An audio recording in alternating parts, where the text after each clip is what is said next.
Building construction material. ठीक आहे, building material किंवा कन्स्ट्रक्शन ह्या जो त्याच्यात आहे त्यामध्ये सगळ्यात पहिल्यांदा आपण बघितलं होतं त्याच्यात काय आहे ब्रिक्स. आणि ब्रिक्स मध्ये पण सगळ्यात पहिला टॉपिक दिला आहे तो आहे साईज.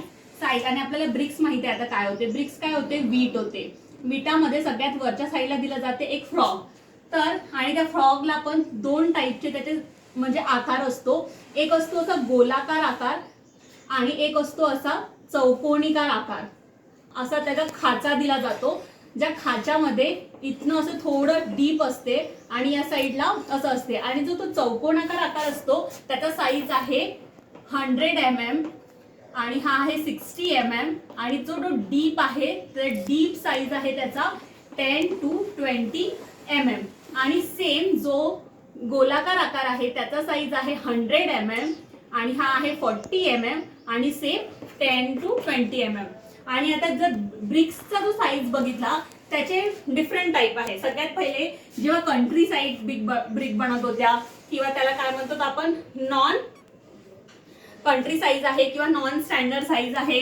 एक आहे नॉन स्टँडर्ड साईज और त्याला म्हटलं जाते कंट्री साईज.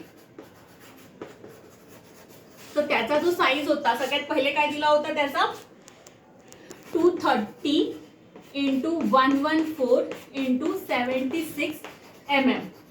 दॅट मीन्स त्याची हाईट, ब्रीथ आणि डेप्थ. ठीक आहे, म्हणजे त्याला जर mm मध्ये केलं तर 23 into 11.4 into 7.6 mm मध्ये होते. सॉरी हे काय होतं सेंटीमीटर मध्ये होतं. आणि सगळ्या साईज मोस्ट ऑफ सेंटीमीटर मध्ये केल्या जातात. हे आता झाली आपली याच्यातली कंट्री साईज ब्रिकची. और याला काय म्हणतात नॉन स्टँडर्ड साईज. और याला अजून एक नाव आहे त्याला म्हणतात कंट्री साईज नॉन और त्याला म्हणतात मॉड्युलर साईज. आणि ते एक दुसरं असते, एक असते ट्रेडिशनल. हे काय ट्रेडिशनल, त्या ट्रेडिशनल पासून जेव्हा आपण ब्रिक्स बनवणं सुरुवात केलं होतं तेव्हापासून हा साईज वापरण्यात येत होता. ठीक आहे, हे झालं. आणि एक आहे आता सगळ्यात मेन, ह्याचं मेन इम्पॉर्टंट आहे नॉमिनल साईज. और त्याला काय म्हटलं तर एक आहे स्टँडर्ड अँड मॉड्युलर साईज आणि एक आहे नॉमिनल साईज.